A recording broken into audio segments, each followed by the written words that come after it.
जिस बुलेटिन में बात होगी लोकसभा चुनाव के लिए तेज हुए प्रचार की, ईवीएम पर सुप्रीम कोर्ट में हुई सुनवाई की, देखेंगे कैसे मुश्किल में घिरते दिख रहे हैं पीएम मोदी, चुनाव में बीजेपी की बढ़ती मुसीबतों की जानेंगे अब जेल से केजरीवाल ने भेजा क्या संदेश, और बुलेटिन के आखिर में बात पुलिस कार्रवाई पर हाईकोर्ट की सख्त टिप्पणी की।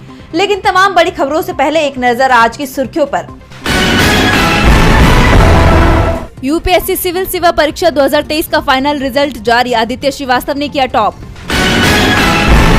लोकसभा चुनाव के लिए आपने जारी की स्टार प्रचारकों की लिस्ट, मुख्यमंत्री अरविंद केजरीवाल की पत्नी सुनीता केजरीवाल का नाम भी शामिल। ममता बनर्जी की तृणमूल कांग्रेस बुधवार को जारी करेगी अपना घोषणा पत्र, पार्टी कई भाषाओं में जारी करेगी घोषणा पत्र।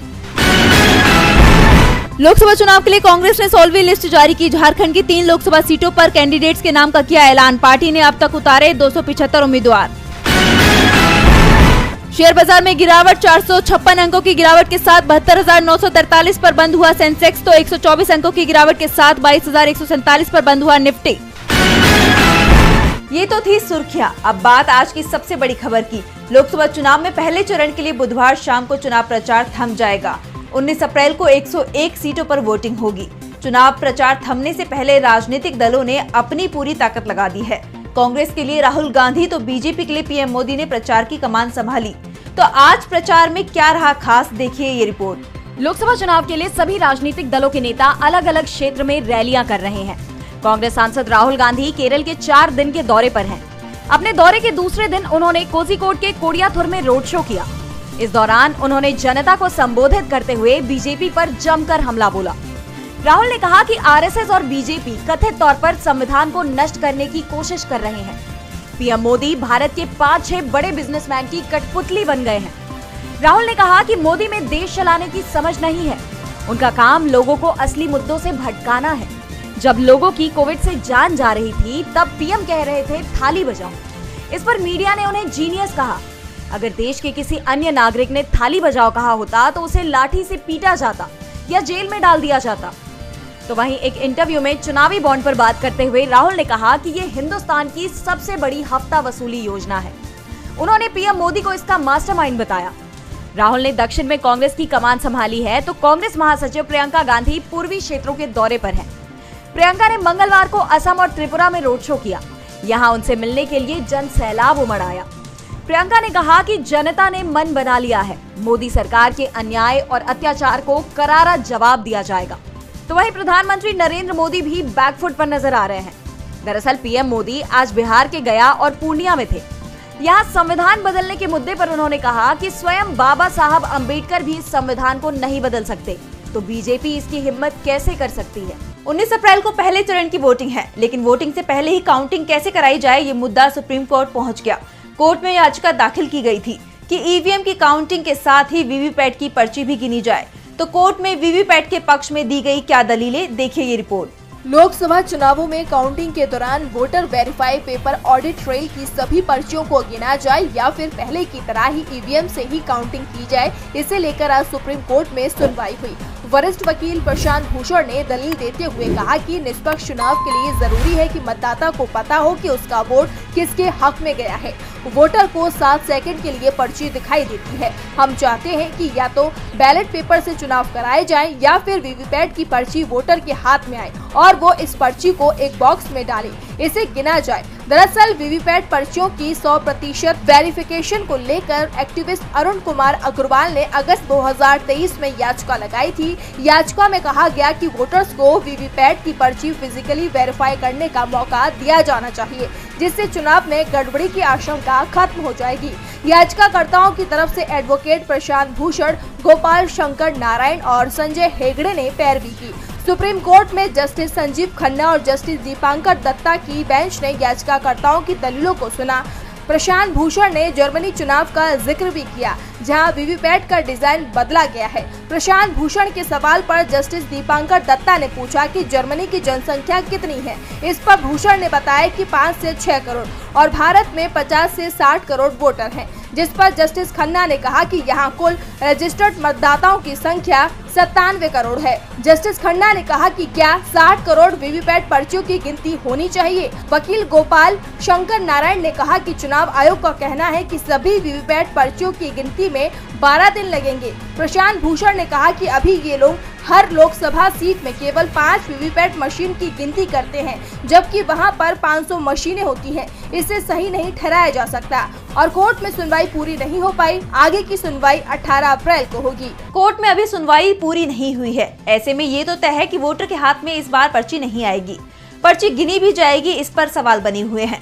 तो दूसरी तरफ सवाल पीएम मोदी के चुनाव प्रचार को लेकर भी उठ रहे हैं। एक बार फिर कांग्रेस ने पीएम मोदी के खिलाफ चुनाव आयोग में शिकायत दर्ज कराई है। तो क्या कहा कांग्रेस ने अपनी शिकायत में, देखिए इस रिपोर्ट में। लोकसभा चुनाव की तैयारियों के बीच प्रधानमंत्री नरेंद्र मोदी ने 14 अप्रैल को कर्नाटक में एक चुनावी रैली को संबोधित किया। यहां उन्होंने इंडिया गठबंधन पर निशाना साधते हुए कांग्रेस को टुकड़े टुकड़े गैंग का सुल्तान बताया। साथ ही पीएम ने विपक्षी पार्टी पर देश को बांटने, तोड़ने और कमजोर करने का खतरनाक इरादा रखने का आरोप लगाया। कर्नाटक में सत्तारूढ़ कांग्रेस पर निशाना साधते हुए पीएम मोदी ने कहा, लूट के कारण सरकार का खजाना खाली है, विकास और कल्याणकारी योजनाएं बंद की जा रही है। कांग्रेस को चुनाव लड़ने में मदद करने के लिए कर्नाटक से देश भर में सैकड़ों करोड़ रुपए का काला धन भेजा जा रहा है। ये है कांग्रेस के शासन का मॉडल। महाराजा कॉलेज मैदान में रैली को संबोधित करते हुए पीएम मोदी ने कहा, भारत वो भूमि है जहां माताएं अपने बच्चों को देश की सेवा के लिए सशस्त्र बलों में भेजने का सपना देखती हैं। दूसरी तरफ कांग्रेस पार्टी है जो टुकड़े टुकड़े गैंग की सुल्तान बनती जा रही है। पीएम मोदी ने आरोप लगाया कि कांग्रेस ने देश से नफरत करने की सारी हदें पार कर दी है। कर्नाटक में कांग्रेस ने सोमवार को निर्वाचन आयोग से प्रधानमंत्री नरेंद्र मोदी के जरिए कांग्रेस पर की गई टिप्पणी के लिए शिकायत की। कर्नाटक के मुख्य निर्वाचन अधिकारी को लिखे पत्र में कर्नाटक प्रदेश कांग्रेस कमेटी ने आरोप लगाया कि प्रधानमंत्री मोदी ने कहा कि कांग्रेस और उसके सहयोगियों ने इस साल की शुरुआत में अयोध्या में राम मंदिर प्राण प्रतिष्ठा समारोह को बहिष्कार किया था और विपक्षी गठबंधन इंडिया पर हिंदू धर्म की ताकत को नष्ट करने की इच्छा रखने का आरोप लगाया था। पीएम मोदी के खिलाफ लगातार चुनाव आयोग में आचार संहिता उल्लंघन की शिकायतें हो रही हैं, तो कोर्ट में भी ये मामले पहुंच रहे हैं, जिससे बीजेपी की मुश्किलें बढ़ती दिख रही हैं। दूसरी तरफ बीजेपी के अंदर भी टकराव दिख रहा है। पार्टी के कार्यक्रम में अफरा तफरी देखी जा रही है। यूपी, कर्नाटक, राजस्थान, हर जगह पार्टी की फजीहत हो रही है। देखिए ये रिपोर्ट। चुनाव के मतदान से पहले बीजेपी में घमासान छिड़ गया है। एक तरफ बीजेपी नेता मंच पर लड़ रहे हैं, तो दूसरी तरफ बीजेपी सरकार में मंत्री मंच छोड़कर जा रहे हैं। कहीं बीजेपी नेताओं के बयानों को लेकर विवाद है, तो कहीं जनता के सवालों से बचकर भागते नेताओं के खिलाफ जनता में गुस्सा नजर आ रहा है। पहला मामला उत्तर प्रदेश के अमरोहा जिले का है, जहां बीजेपी के संकल्प पत्र को लेकर आयोजित हुई प्रेस कॉन्फ्रेंस में 2 बीजेपी नेता मंच पर ही आपस में भिड़ते हुए नजर आए। इस दौरान वहां मंच पर अमरोहा जिलाध्यक्ष उदयगिरी गोस्वामी और राज्य मंत्री ब्रिजेश सिंह भी मौजूद थे। दोनों नेताओं के बीच मामला मारपीट तक पहुंच गया और ब्रिजेश सिंह के सुरक्षाकर्मी को बीच बचाव के लिए आना पड़ा, जबकि जिलाध्यक्ष तमाशबीन बने रहे।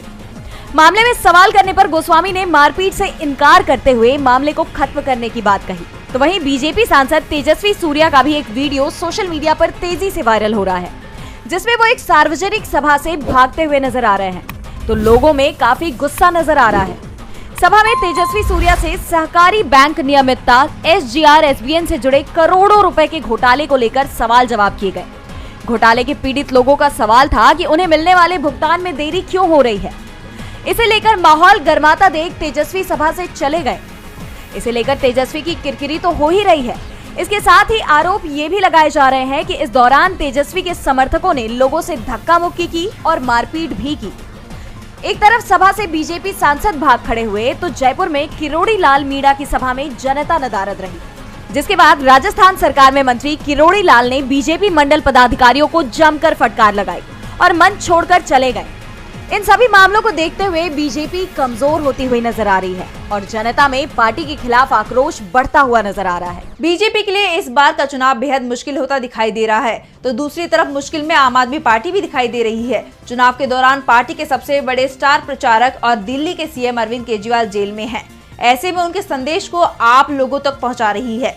आज आप सांसद संजय सिंह ने केजरीवाल के संदेश को पढ़ा, तो क्या कहा है केजरीवाल ने, देखिए इस रिपोर्ट में। आम आदमी पार्टी के राज्यसभा सांसद संजय सिंह ने मंगलवार को प्रेस कॉन्फ्रेंस की। संजय सिंह ने आज प्रेस कॉन्फ्रेंस कर केंद्र सरकार पर चारों तरफ से हमला बोला। आप सांसद संजय सिंह ने बताया कि देश और दिल्ली की जनता के लिए बेटे और भाई की तरह काम करने वाले अरविंद केजरीवाल ने जेल से संदेश भेजा है कि मेरा नाम अरविंद केजरीवाल है और मैं देशद्रोही नहीं हूँ। संजय सिंह ने प्रेस कॉन्फ्रेंस में केंद्र सरकार पर निशाना साधते हुए कहा, आप अरविंद केजरीवाल के साथ आतंकवादियों जैसा व्यवहार कर रहे हैं, आपको शर्म नहीं आती है। प्रधानमंत्री अपनी दुर्भावना में इस कदर बढ़ चुके हैं कि केजरीवाल की परिवार और बच्चे से मुलाकात शीशे की दीवार लगाकर कराई जा रही है।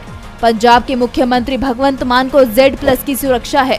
उनकी केजरीवाल से मुलाकात के वक्त बीच में शीशे की दीवार थी। बीजेपी ने इस कार्रवाई से जाहिर कर दिया है कि उनकी केजरीवाल से नफरत की भावना है। संजय सिंह ने आगे कहा कि अरविंद केजरीवाल को 24 घंटे CCTV निगरानी में रखा जा रहा है और प्रताड़ित करने की योजना है। मनोबल गिराने की कोशिश की जा रही है, परिवार को अपमानित किया जा रहा है। ये अरविंद केजरीवाल दूसरी मिट्टी के बने हैं, IRS सेवा छोड़कर आए हैं, तोड़ने की कोशिश में और मजबूत होंगे। पंजाब के CM भगवंत मान और दिल्ली के CM अरविंद केजरीवाल की 15 अप्रैल को तिहाड़ जेल में मुलाकात हुई थी। इसके बाद बाहर आते हुए भगवंत मान भावुक हो गए थे। केजरीवाल की गिरफ्तारी पर आप आक्रामक है तो दूसरी तरफ सुप्रीम कोर्ट के सामने रामदेव पूरी तरह से सरेंडर कर चुके हैं। आज एक बार फिर पतंजलि के भ्रामक विज्ञापन के मामले में उन्होंने कोर्ट के सामने माफी मांगी, लेकिन कोर्ट ने रामदेव और बालकृष्ण को किसी तरह की राहत देने से इनकार कर दिया। तो क्या है पूरा मामला, देखिए इस रिपोर्ट में। सुप्रीम कोर्ट में आज पतंजलि के विज्ञापन मामले में रामदेव के माफीनामे पर सुनवाई हुई। रामदेव और आचार्य बालकृष्ण भी सुप्रीम कोर्ट में मौजूद रहे। रामदेव और आचार्य बालकृष्ण ने व्यक्तिगत तौर पर सुप्रीम कोर्ट में माफी मांगी, लेकिन सुप्रीम कोर्ट ने साफ कर दिया कि पतंजलि की माफी स्वीकार नहीं की गई है। सुप्रीम कोर्ट ने रामदेव से पूछा कि आपने कहा था कि कुछ और भी दाखिल करना चाहते हैं, कुछ अतिरिक्त दाखिल किया गया? इस पर मुकुल रोहतगी ने कहा कि हमने अभी कुछ फाइल नहीं किया है, लेकिन हम सार्वजनिक माफी मांगना चाहते हैं। रामदेव और आचार्य बालकृष्ण ने सुप्रीम कोर्ट के आदेशों के उल्लंघन के लिए अखबार में सार्वजनिक माफी प्रकाशित करने की भी पेशकश की है। जस्टिस कोहली ने रामदेव से कहा कि आप मशहूर हैं, योग के क्षेत्र में आपने काफी काम किया, आप बिजनेस भी करने लगे। तभी सुप्रीम कोर्ट के वीडियो का प्रसारण बाधित हो गया। 3 मिनट बाद सिर्फ ऑडियो आया। जस्टिस कोहली ने कहा कि ये बात सिर्फ संयोग है, हमारी तरफ से कोई सेंसरशिप नहीं है। आचार्य बालकृष्ण ने कहा कि ये भूल अज्ञानता में हुई है, हमारे पास सबूत है। रामदेव ने कहा कि हमने उत्साह में आकर ये कर दिया, हम आगे सजग रहेंगे, हम एलोपैथी के बारे में कुछ नहीं बोलेंगे, इस तरह की गलती दोबारा नहीं होगी। रामदेव ने कहा कि मैं आगे से जागरूक रहूंगा, मैं जानता हूं कि करोड़ों लोग मुझसे जुड़े हुए हैं। इसके बाद जस्टिस कोहली ने कहा कि आपका पिछला इतिहास खराब है, हम इस पर विचार करेंगे कि आपकी माफी स्वीकार की जाए या नहीं। आपने लगातार उल्लंघन किया है। सुप्रीम कोर्ट में अगली सुनवाई आपको बता दें कि 23 अप्रैल को होगी। और बुलेटिन के आखिर में बात जम्मू कश्मीर पुलिस पर हाई कोर्ट की सख्त टिप्पणी की। जम्मू कश्मीर में पब्लिक सेफ्टी एक्ट PSA से जुड़े मामले में सुनवाई करते हुए हाई कोर्ट ने पुलिस बल को और जिला मजिस्ट्रेट को जोरदार फटकार लगाई है। कोर्ट ने कहा कि भारत लोकतांत्रिक देश है और पुलिस स्टेट नहीं। इसके साथ ही कोर्ट ने भारत के लोकतंत्र को लेकर और भी कई अहम टिप्पणी की। तो क्या है पूरा मामला, क्यों कोर्ट ने देश में लोकतंत्र को लेकर कही इतनी बड़ी बात, जानने के लिए देखिए खास report. Jammu Kashmir high court ने पुलिस बल और जिला मजिस्ट्रेट को कड़ी फटकार लगाई है। दरअसल जम्मू कश्मीर के शोपिया के जफर अहमद को पिछले साल PSA के तहत अपने खिलाफ दर्ज किए गए मामले को लेकर जम्मू कश्मीर हाई कोर्ट में याचिका उन्होंने दाखिल की थी। इस याचिका में अहमद ने अपनी हिरासत को चुनौती दी थी। मामले में सुनवाई करते हुए कोर्ट ने याचिकाकर्ता जफर अहमद की रिहाई के आदेश दिए हैं। इसके साथ ही कोर्ट ने इस केस पर कई अहम टिप्पणियां भी की हैं। हाई कोर्ट में जस्टिस राहुल भारती की पीठ ने सख्त टिप्पणी करते हुए कहा कि भारत एक पुलिस स्टेट नहीं है, बल्कि एक लोकतांत्रिक देश है। कोर्ट की तरफ से इस बात पर जोर दिया गया कि भारत जैसे लोकतांत्रिक देश में जो कानून के शासन की ओर से शासित है, ऐसे में पुलिस किसी व्यक्ति के खिलाफ मामला दर्ज किए बिना उसे हिरासत में लेकर पूछताछ नहीं कर सकती है।